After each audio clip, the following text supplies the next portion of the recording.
Hello everybody, here is Jeanne and welcome to another video from the life and suffering of Sir Brante.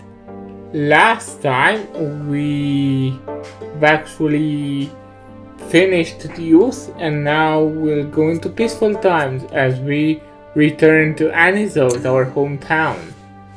But now, not as a simple one that has a lot of suffering, but a priest, and more than a priest, an inquisitor. Yeah, so it will once again show me events from the past that we've already selected. Okay, and now continue. 20 years, peacetime. A full adult now, I returned from the capital a changed man. Yet, my hometown was not the same as I had left it.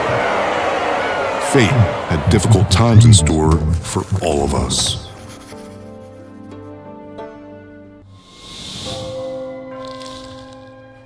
Chapter 4, Peacetime.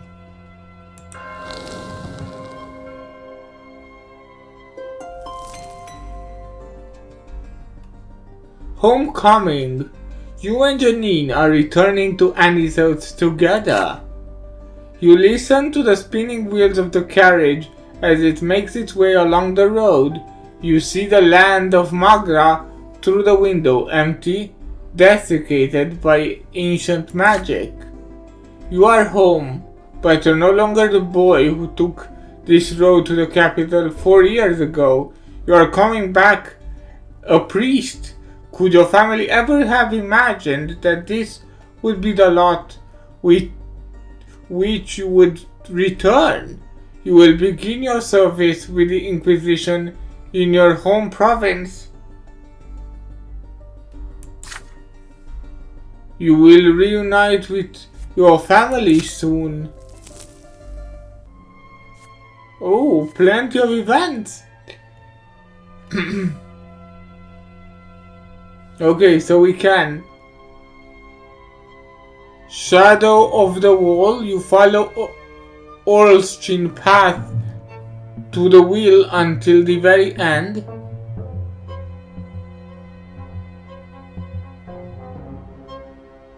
Inquisition power, so we'll have different stats. Then we can. Cassius faces the tribunal. You convince You convict Patriarch Caesius in a holy tribunal.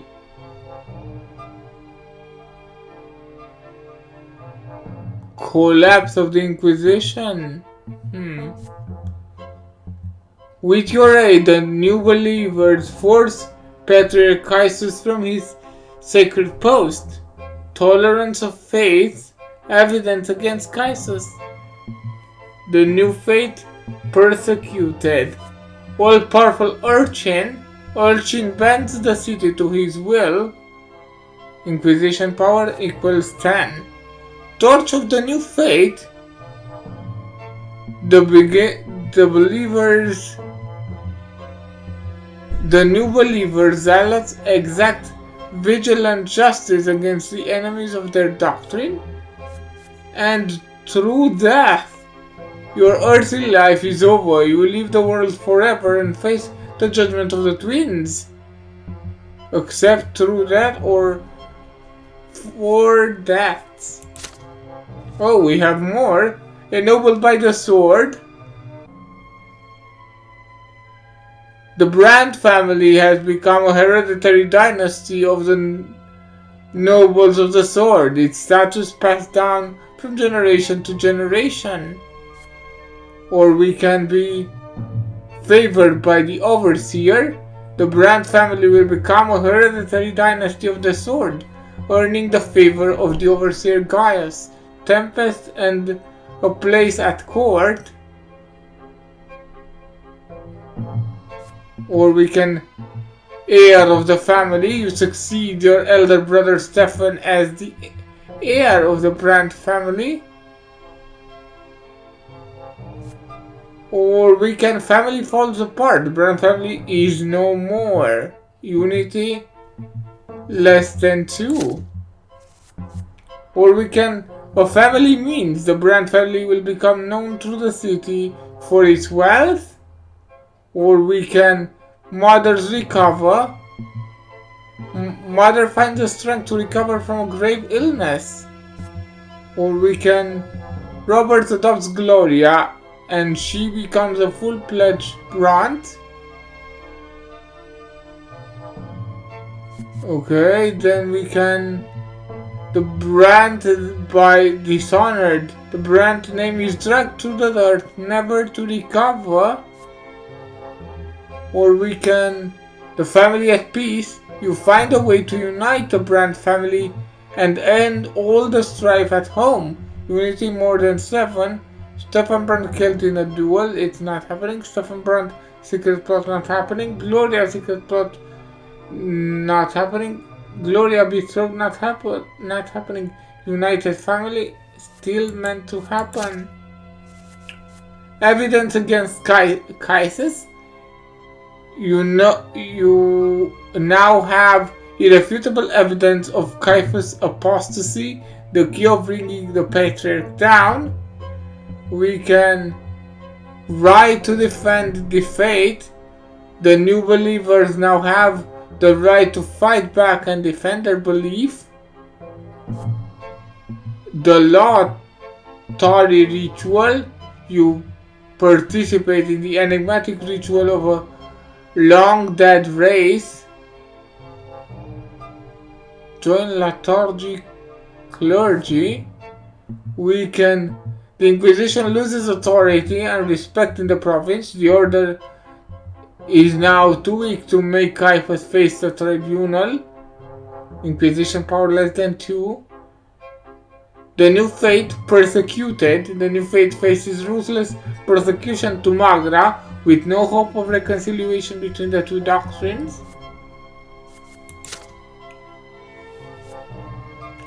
This section is now open in this chapter. Occupation. Inquisition power. The order is strengthening. The influence of the Inquisition in the Magra province determines your authority as an inquisitor. 0. Downfall of the Inquisition. 1 to 2. Dangerous position.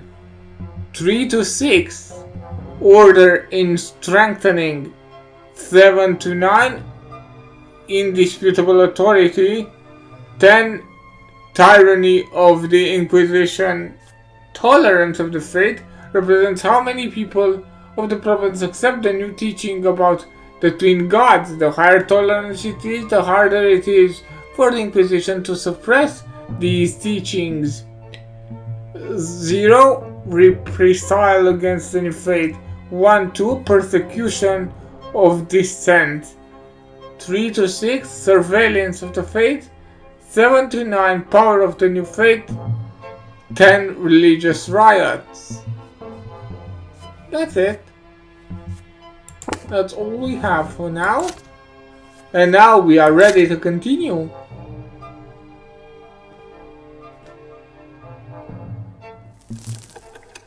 Peacetime. Let's see if we can have peace. Spiritual guidance.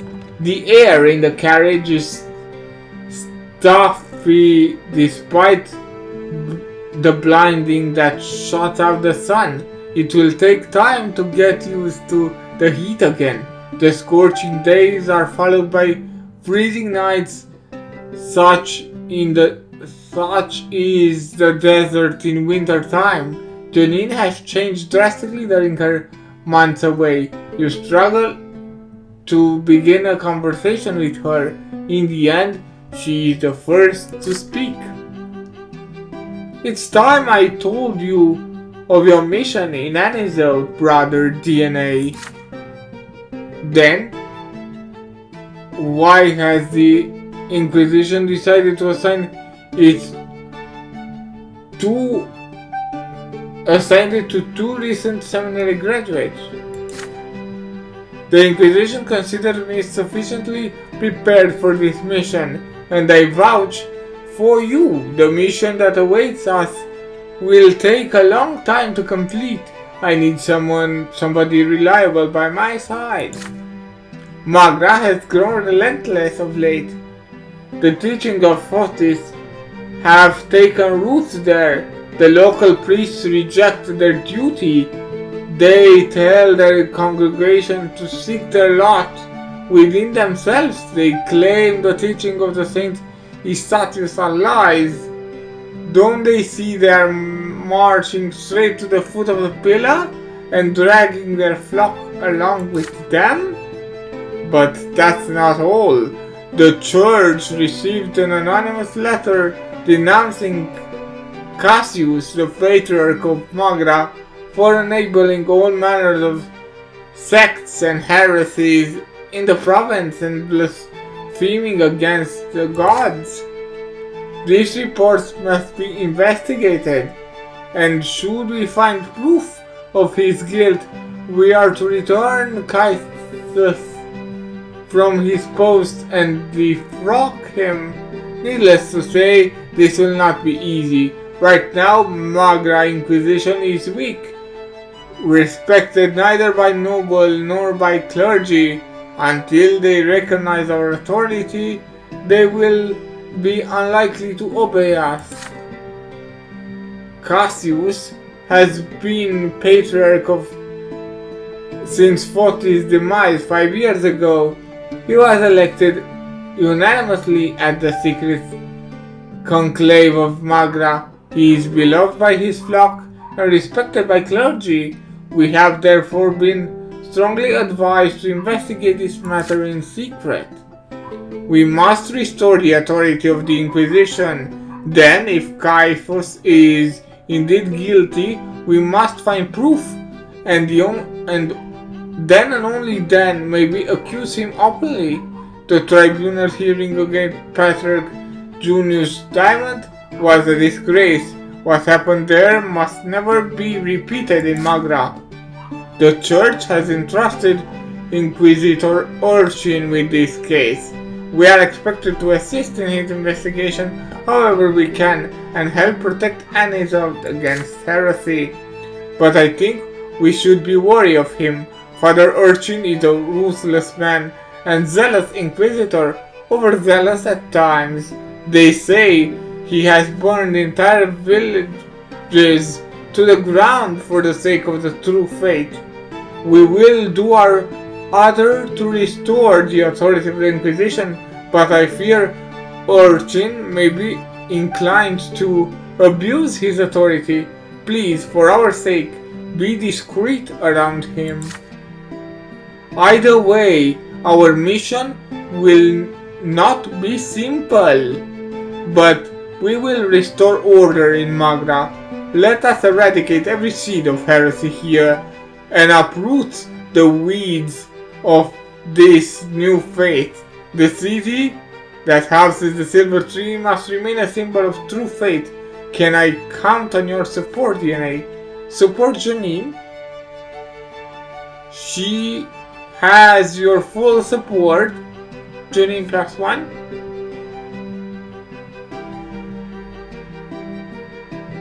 Disagree with Jeanne. The new faith is not heresy. That would have been great, but I can't. Cause I don't have the destiny shield of new faith or the eloquence of 12. Or we can evade a question. You are not yet ready to give Jeanne a definitive answer.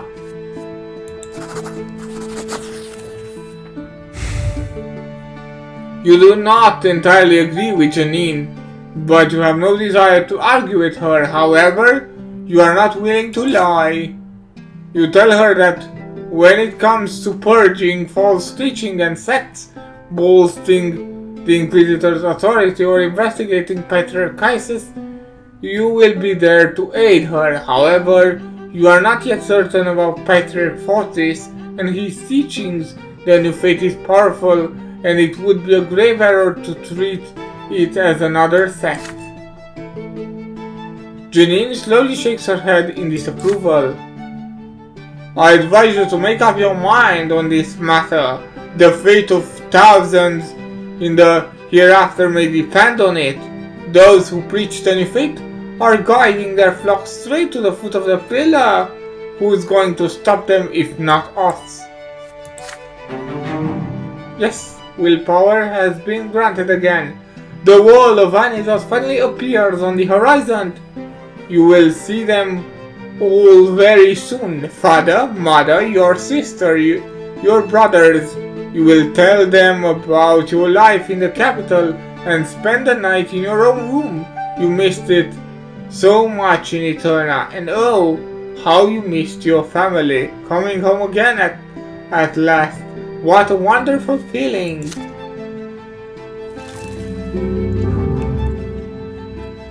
You started your work as an inquisitor of Magra.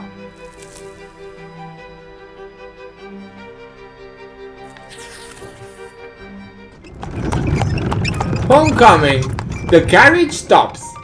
The familiar gate, your bedroom window, the same one you used to climb out of at night from time to time, the well-tended garden with its imported soil, delightful greenery, and mother's beloved violet irises, the porch you used to jump off when you were little. You are home.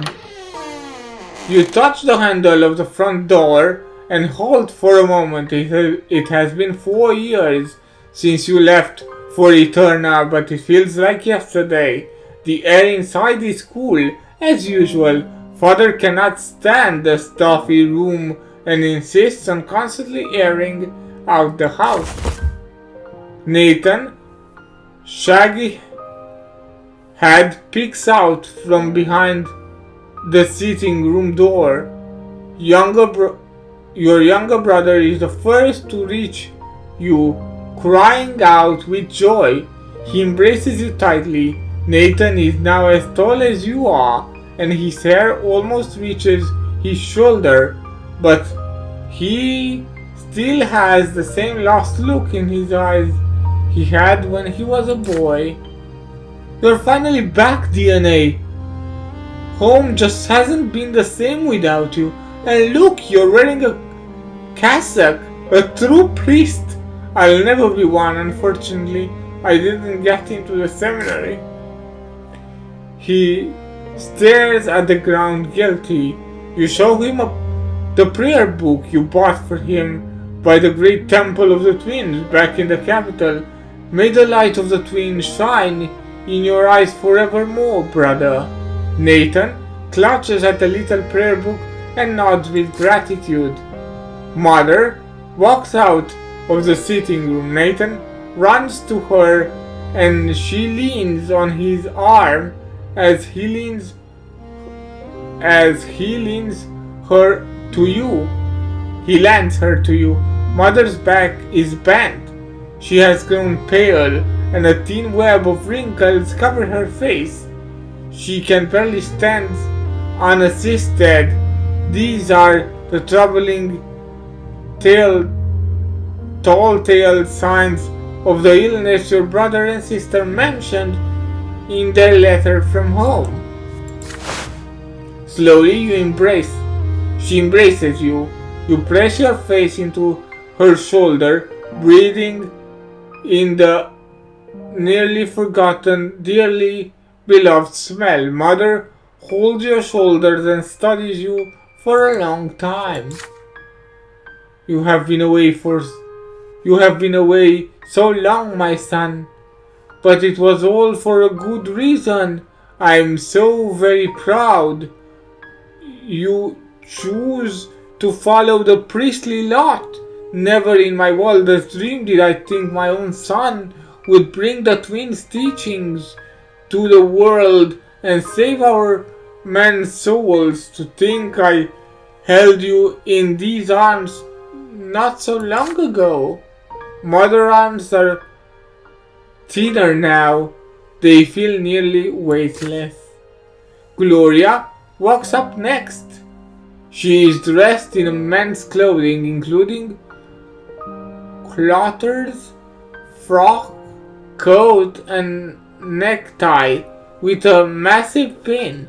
She is almost unrecognizable in her new attire.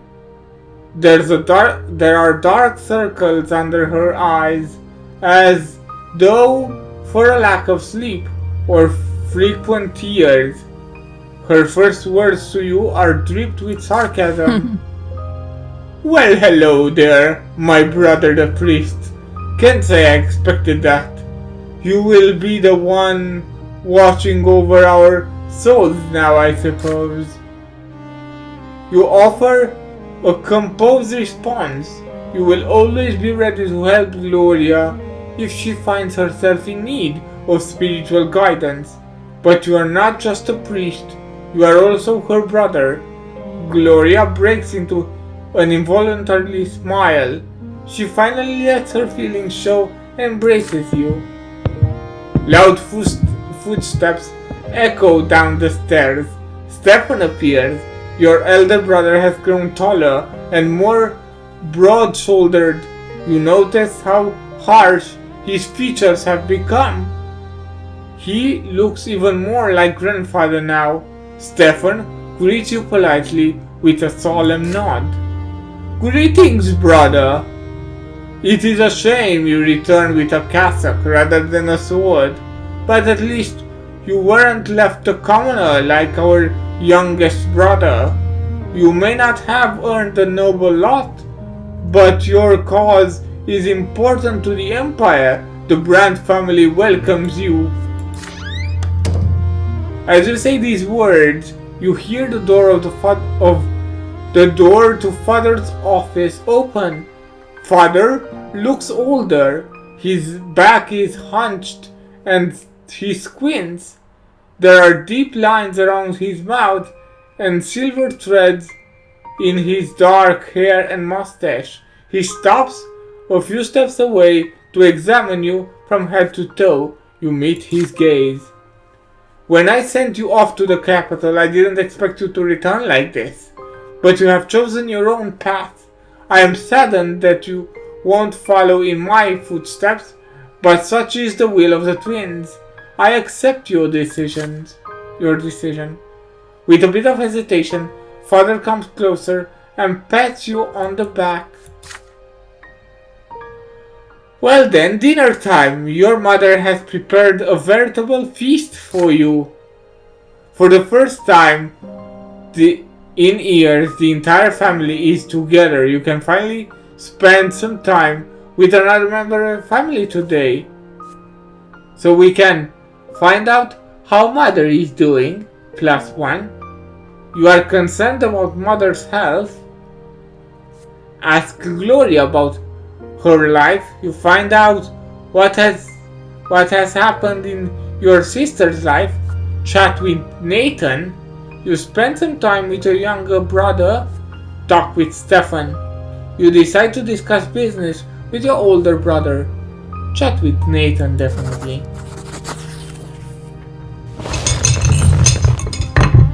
At the table, you ask Nathan how he's doing. Your inquiries make your little brother uncomfortable. I worked as hard as I could. I studied theology, read books.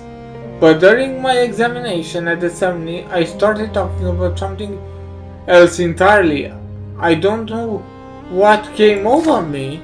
The priest asked me, what is the manifestation of the twin gods? Love for people? And I went to say, forgiveness? What are you talking about, son? The twin gods could never forgive anyone for any sin. Otherwise, how could we fulfill their desire? Everyone would just do whatever they want, since the gods would never forgive them anyway. Since the gods would forgive them anyway. Sorrow fills Nathan's eyes. The priest was furious too. Out of the seminary, you ignoramus, he shouted. So I left, and now I don't know what to do with myself. Just keep silent then. Quit prattling on about the troubles of the common folk. That's your lot. That's your lot for you. Instead, I like to hear what DNA has to tell us about his life in the capital. Have you made any useful acquaintances? Our family would benefit from some good connections right now.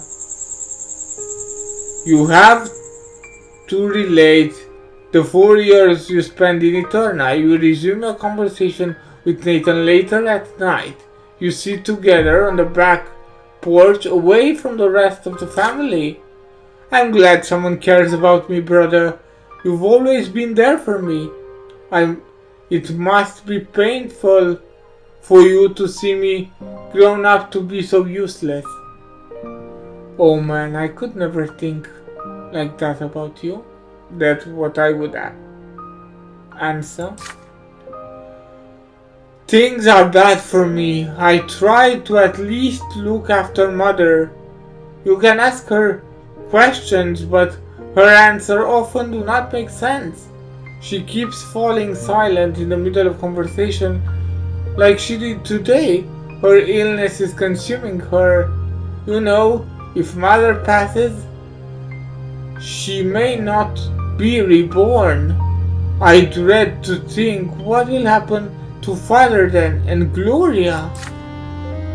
Gloria has had a hard time of it lately too. Stefan has treated her like dirt for the last year. I think he plans to drive her out of the house, so her origin won't taint the Brante family anymore. Stefan only cares about one thing now, getting our family ennobled by the sword. So for him, Gloria is just an obstacle between him and his goals. You spend quite some time in silence, gazing at the radiant stripe of the shining pillar as it grows more and more luminous against the darkening sky. The Brante family is about to face some challenging times. I don't know if I should have picked this if I knew that my brother was already at the highest level possible, but still, everything is okay. The Sacred Conclave. Spring has come. The night chill of the desert loses its bite. The daily heat dissipates in gentle rains. At the local Inquisition ward, you are greeted only by dust, dirt, and silence. The building is completely abandoned. It takes both of you several weeks to make it presentable again. Father Urchin is yet to arrive. You and Jeanne have kept your arrival a secret, but you cannot wait any longer.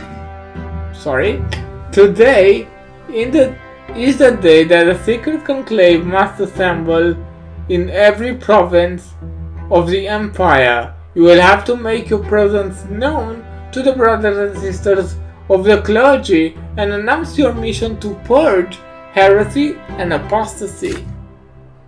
During a secret conclave, each province elects a patriarch to represent the faith for the next 8 years.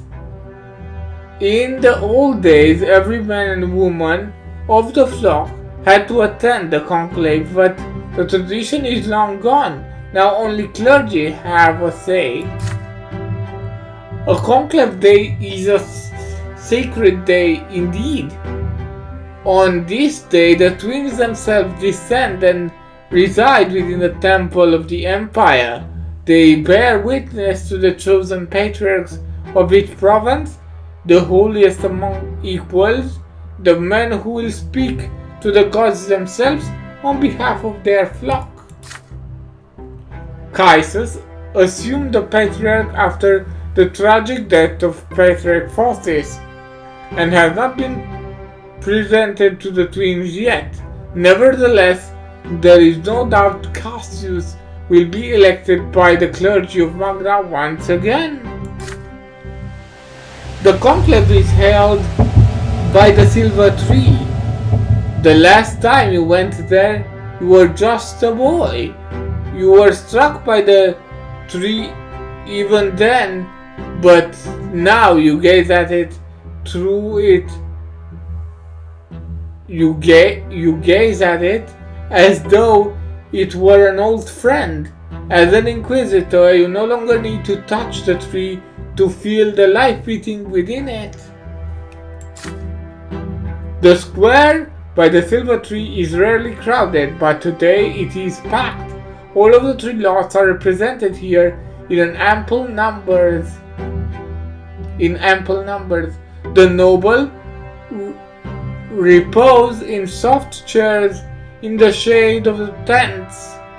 The clergy file into the temple one by one. The common folk swarm to the square, pushing and shoving for a better view. You hear cries of joy, a hum of approval and applause. The common people do indeed favor Cassius.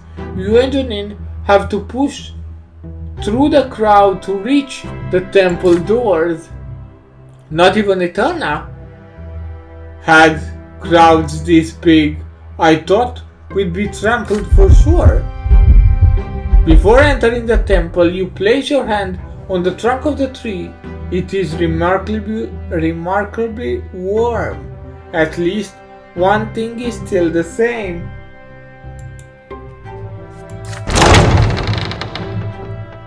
There are over 100 people in the temple. All the clergy of Magra are gathered here, from the abodes of the principal Magran temple to the traveling preachers. Most wear the black robes of the old faith. In the far corner of the hall, however, you see several priests of the new faith, few in number and dressed in white. They keep to the side. You and Jeanne sit in the front row. The others eye you with curiosity and suspicion. You catch your name among the whispers that fly in the temple, that fill the temple. It seems your arrival was a secret to no one. There is so much fear in them, so much hatred. Do you think they are hiding something? Or has someone poisoned their minds against our order? The cheering of the crowd draws out Jeanne's words. Patriarch Cassius is approaching, blessing the people around him as he crosses the square. The Patriarch enters the temple. The doors are locked behind him. The clamor grows quiet. Cassius has a pleasant look about him. A sturdy middle-aged man, he greets people with a soft, peaceful smile. Those gathered at the temple rise from the pews to greet the Patriarch. The priests in the white cassocks are the last to rise.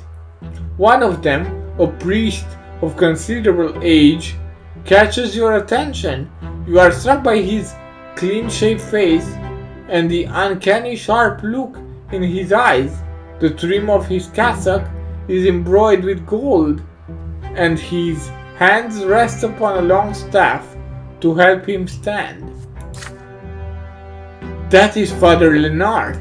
He has been the abode of this temple for over 20 years. I remember him as a wise and kindly man, but my sorrow for him knows no measure now, for his teachings have clouded his mind.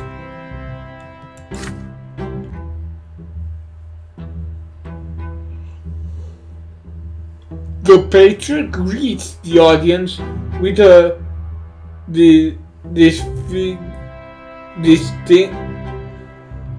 dignified bow, and everyone takes their seats.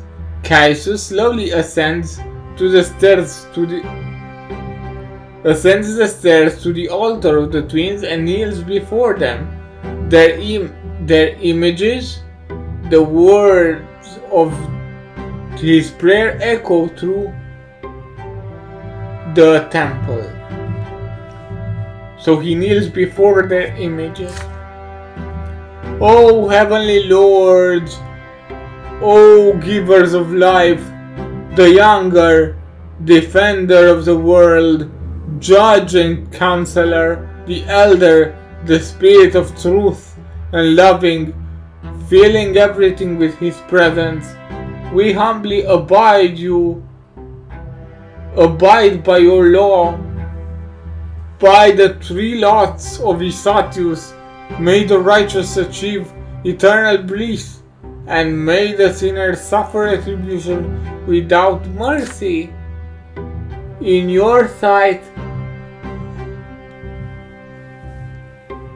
I hereby relinquish my authority as patriarch. May you allow your children to elect him who shall take my place. The air feels heavy, as though it is pressing down on you. The priests remain motionless, holding their breath. An incredible, all-consuming silence falls upon the room. In this silence you hear the faint patter of footsteps across the temple. The moment slowly passes, the illusion fades, the air becomes light again. A staff taps against the tile. The leader of the new faith approaches Cassius. We have seen their sign. The twins are with us now. I, Father Leonard, abode of the temple by the silver tree, declare the secret conclave open. Father Cassius, will you please join the rest? With a smile, Cassius does so. And so, the conclave of Magra must elect a patriarch to speak to the twins on behalf of our faith for the next 8 years to come. Speak the names of those who are worthy. Several dozen voices answer his call at once. Cassius, Cassius, Father Cassius. No other candidate is mentioned. Father Leonard rubs the bridge of his nose before he continues. So, you have spoken the name of Father Cassius. I hear no other. Then let us begin the ceremony. The acolytes give every priest 2 stones, 1 black and 1 white. An enormous bowl is brought to stand before the altar of the twins. Once the stones have filled the bowl, Father Leonard begins to count them, dividing them into 2 piles on either side of the altar for all to see. I count 1 black stone for each new faith believer here. Does this mean that all of the others must trust him without reservation? Then let the will of the secret conclave be done. Beneath the watchful eye of the twins, Father Cassius shall be our patriarch. He shall be our voice before the twins and our mentor in this earthly realm. Cassius steps before the altar, the soft smile still on his face. Before the image of the twins, I accept my burden as patriarch of Magra. May the wisdom of the younger and the power of the elder grant me strength in this service. The priests rise from the pew once again to cheer for the new patriarch. Father Leonard raises a hand, calling for silence.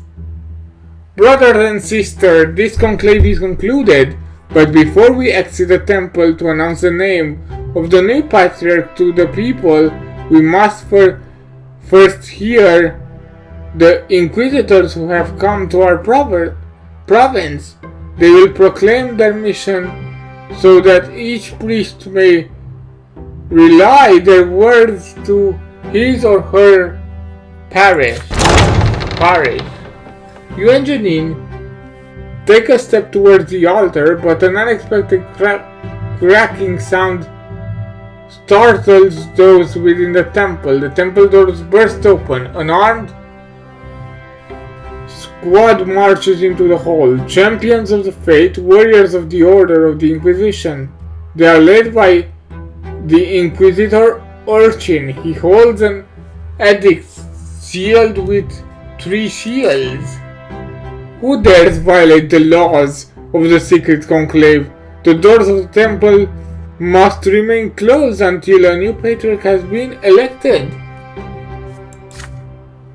The patriarch's voice booms with the temple walls as though the twins themselves share his indignation, and yet Inquisitor Urchin only raises his eyebrow in response. But Patriarch, the conclave has concluded, has it not? I am Inquisitor Urchin.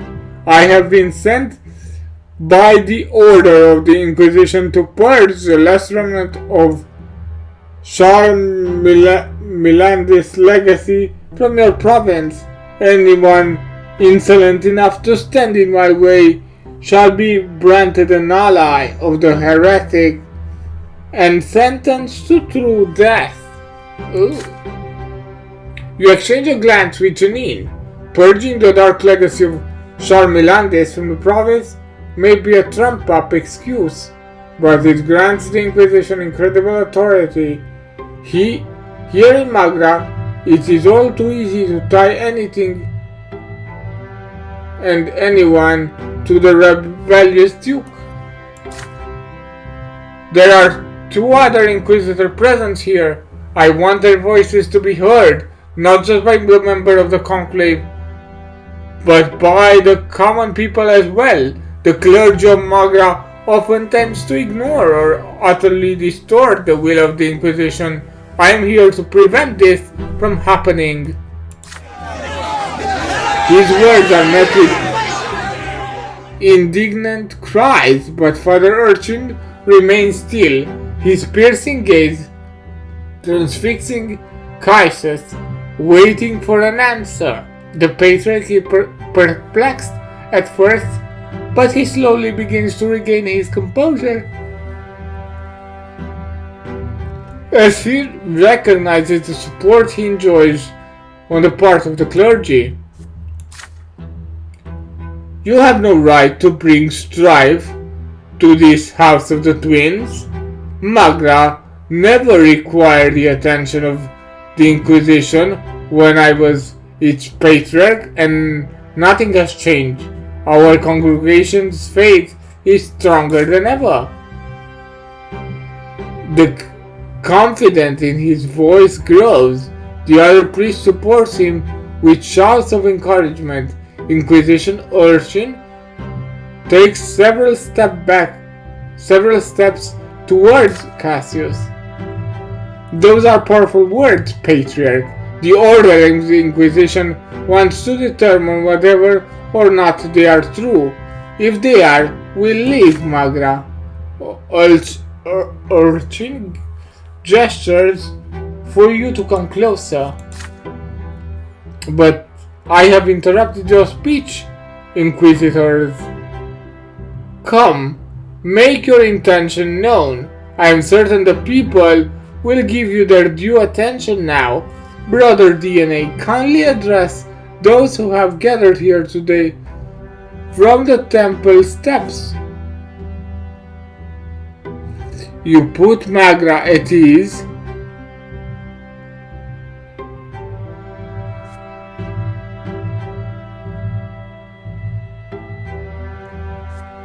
You address the gathering with words of peace and reconciliation. You address the gathering with words of accusation. Well, I need that. So I have to go with Inquisition power, as Mother would want that. You stand on the steps of the temple. The crowd watches your face, distraught. The clergy stares at your back, worried and alert. It is as you thought the entire city has gathered to hear you speak. You proclaim that the Inquisition has come to Magra because this province is boundless fields in need of weeding. You are here to weed out all heresy and secrets, all apostates, mages and witches. Those whose faith is weak should expect no mercy from you. You will uproot their false doctrine and burn their sinful bodies at the stake. You hear murmurs among the crowds. They expect to hear the name of new patriarch, not furious tirade. Patriarch Cassius steps out from behind you. He raises his arm to the sky to quell the growing discontent. My friends, this inquisitor is young and zealous.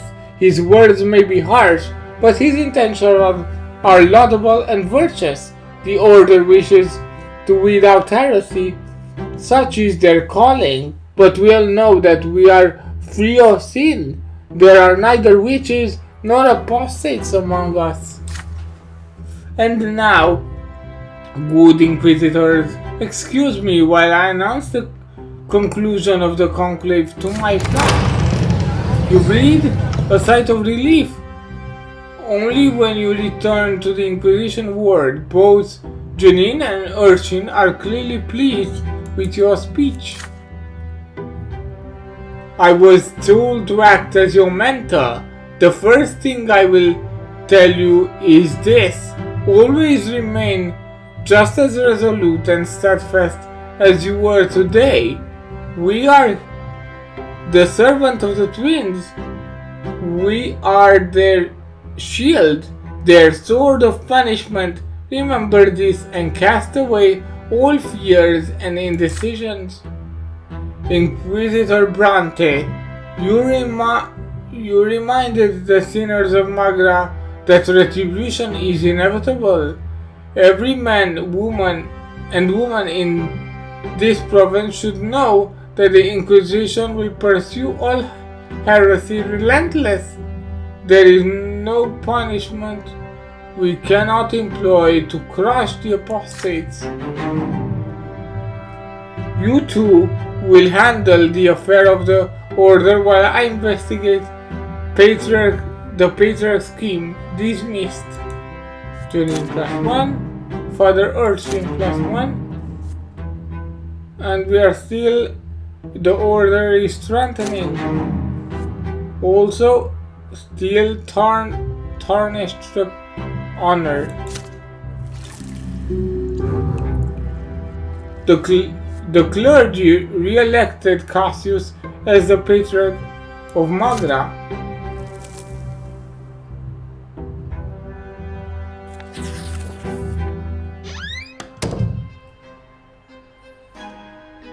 A reception at the Brante residence. You come back home after a short stroll through the city. As soon as you set foot into the house, you are greeted by Stefan, who invites you to have a talk in Father's office. When you enter the room, Father has a heap of letters in front of him and is signing them one after another. Son, Stefan, I must discuss an important matter with you. While you are in the capital, our family formally petitioned the overseer to grant us nobility of the sword. We have 3 generations of noble blood already. We have the right to make our nobility hereditary. Your grandfather took the first steps toward nobility of the sword as soon as Stefan was born.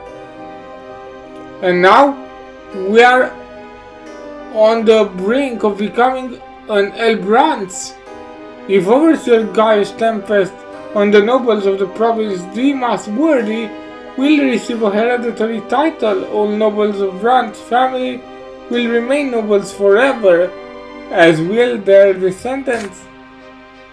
Father and I do our utmost to maintain the family position, but our goal can be reached only if our reputation remains unblemished in the eyes of high society. The nobility is watching our every step. Father lays a hand on your shoulder. Now this is your cause too.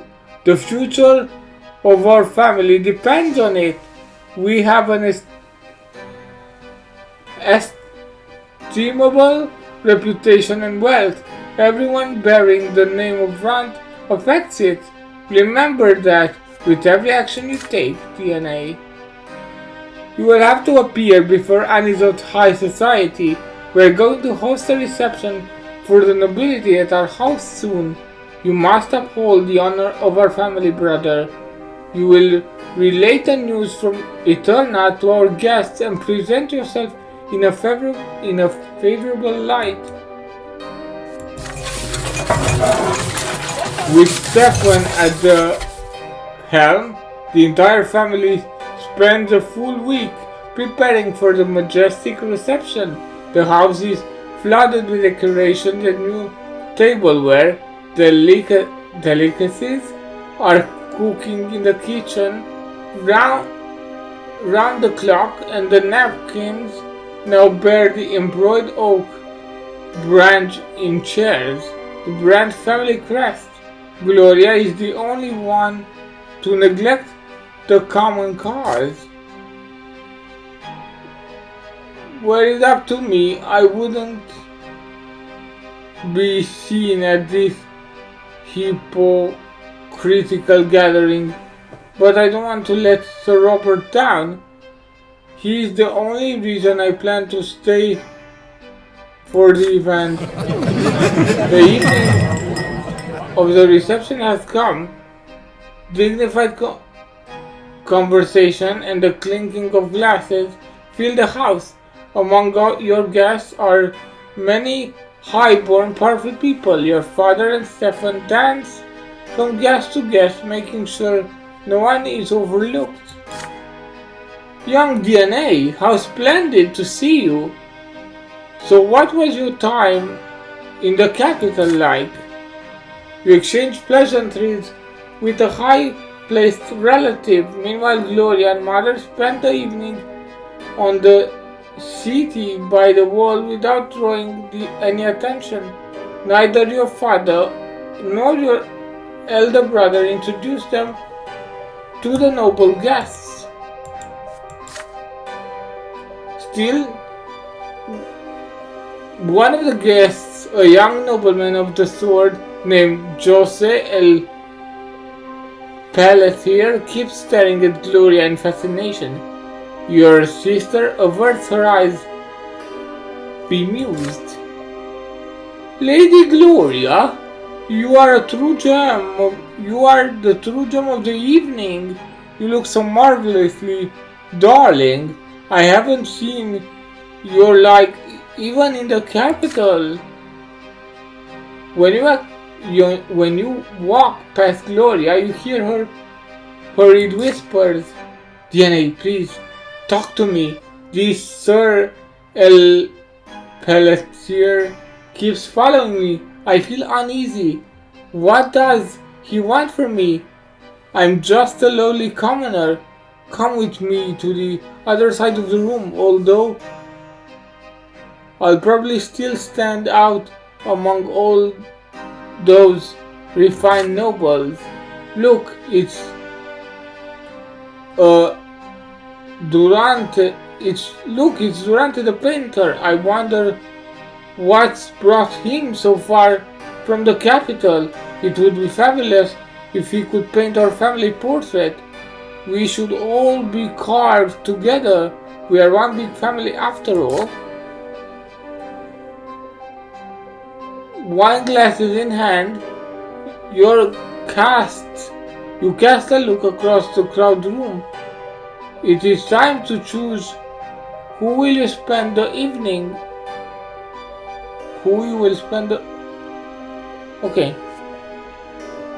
So share the news from the capital. You display your knowledge of the metropolitan life to the guests. I need a diplomacy of over 10. I don't have that. Present your mother and sister unity but decrease reputation. Well, this is the only option I have. Even though they are lowborn, your mother and sister deserve the attention of the guests. Purchase a family portrait. If I had manipulation of over 10 and eloquence of over 12, but I don't. Talk about your victory in the tournament. You have earned the right to vaunt your military achievements. Well, I only have one option, so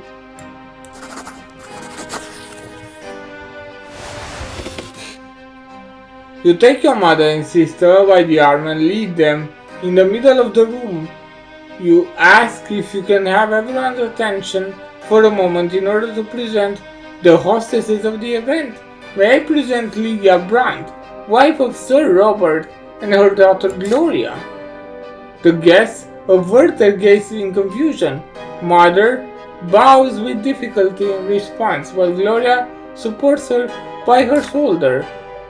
My estimated guest, it is a great honor for us to have you in our home.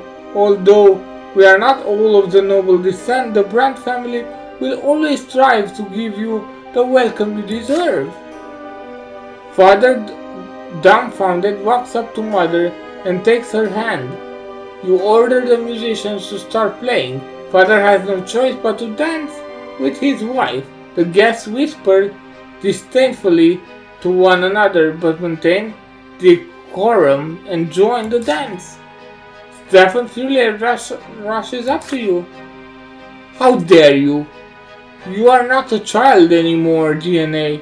Why do you draw the nobility's attention to the fact that we still have all those commoners in our family? You retort that this is what the Brantes are. If Stefan is so concerned about his family, he has to acknowledge the existence of Lydia, Gloria, and Nathan, not try to conceal them from the rest of the world. With an aggravated air, Stefan rejoins the guests. Your parents keep dancing slowly. The illness has taken Mother's fond grace, but Father carefully holds her as if carrying her along with him. Gloria watches them mesmerized. That took a lot of courage, DNA. Let everyone see that our family is more than our title and position. We are people too. Father and Mother finally finish the dance and come back to you. Mother gives you and Gloria a gentle hug. That was a wonderful idea, my son. My legs aren't what they used to be, but it's been so long since I danced with Robert. The night is over. After the guests leave, you discuss the future of the family long into the night.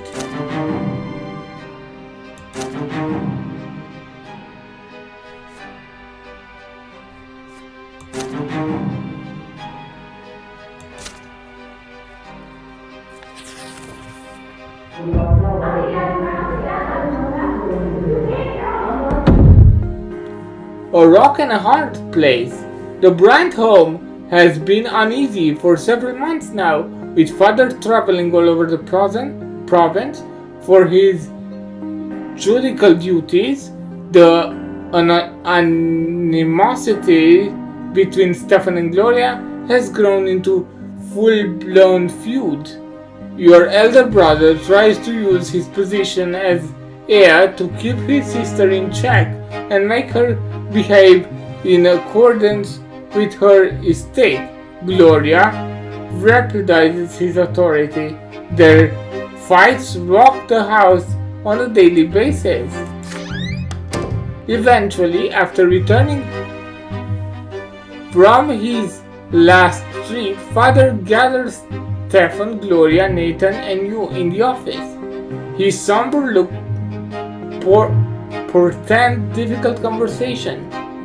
Stefan gazes at his father defiantly. Gloria is poised to lash out and run away. Nathan quietly keeps to the side. Children, for a long time now our family has been striving to become noble of the sword. Every noble member of the Brante family will gain a hereditary title. This is your grandfather's dying wish. Gloria sighs loudly. Then why am I here, Sir Robert? She's right, this is a Brante manor. Wait until I finish, Stefan. I am still the head of this household.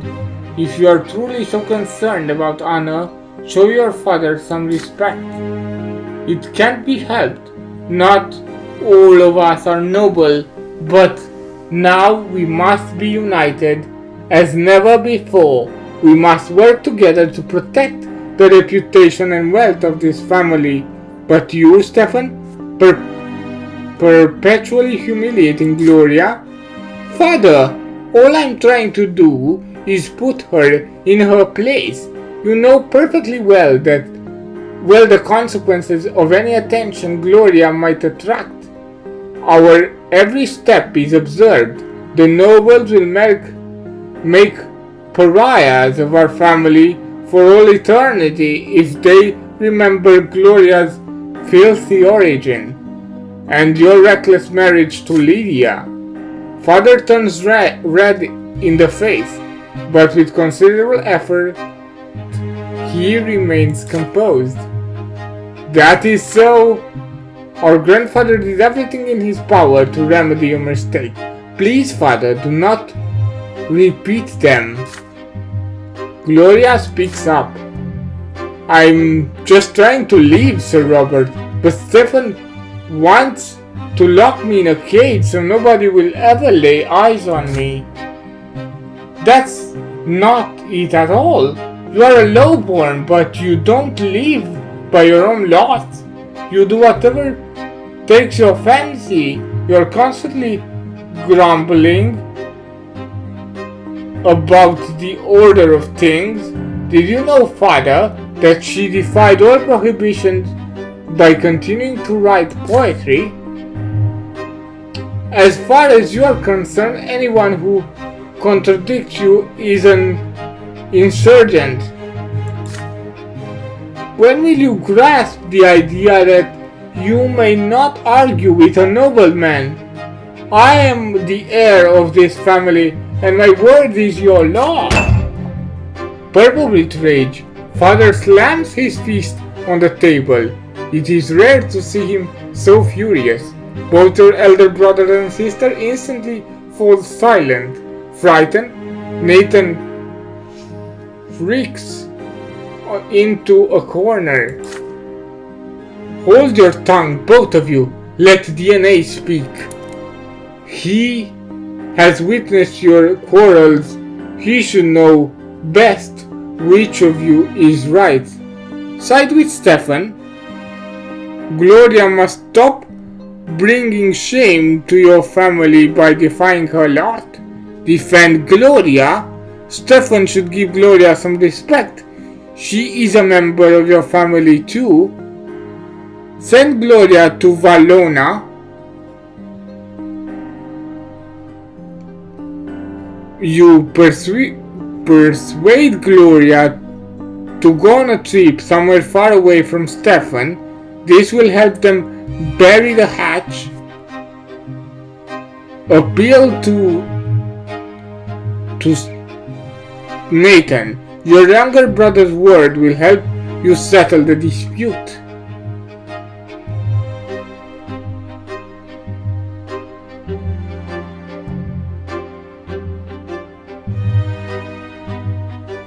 Yes.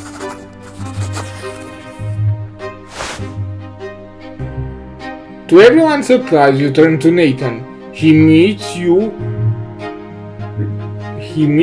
look with a whimsical gaze from under his unruly hair. You point out to Nathan that he has studied theology after all. According to the holy teachings, who should be a brother and how should a brother and a sister act? Nathan is embarrassed and replies reluctantly. Gloria refuses to accept her lot and live like a commoner. I understand her, but the gods will neither understand nor forgive her. Nathan is transfigured. His face lights up and his voice is suddenly strong. You, Stefan, don't understand your lot completely either. Ruling does not mean being a tyrant. Ruling entails taking care of those beneath one's station. What? Are you trying to teach me how to live by my noble lot you dream with? You side with Nathan. The prophet Isatius himself interprets the noble's lot as taking care of the other estates. So if Stefan uses his power to humiliate people who displease him, he is violating his lot. Wasn't he the one who spoke to you about the nobleman's duty to protect his family when you were searching for Gloria in the far corners of Anizzote all those years ago? Stefan frowns in displeasure but has no response. Next you turn to Gloria. The low-born lot is to suffer. Gloria must remember that. However unfair Stefan may treat her, she ought to bear with it with patience and humility. Your sister just pursues her lips in response. Well, we all have to live by our lot. No mistakes are allowed. Isn't that right, DNA? You peer into the eyes of your younger brother. They are filled with a strange sorrow. What is he trying to say? Enough! I can handle my lot myself. Stefan marches swiftly out of the office. Gloria follows him to the door. I have heard it over and over since I was a child. Suffering, patience, suffering, patience. So this is how I'll live? If it is so pleased to be... So this is how I will live if it so pleases the noble Brante? After the conversation in your father's office, Stefan and Gloria stop fighting for a while. Your home is peaceful at least. Or is it just a calm before the storm?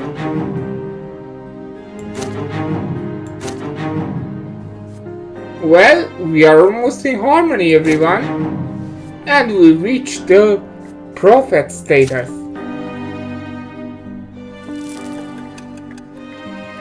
Well, I'm actually quite pleased with what we achieved.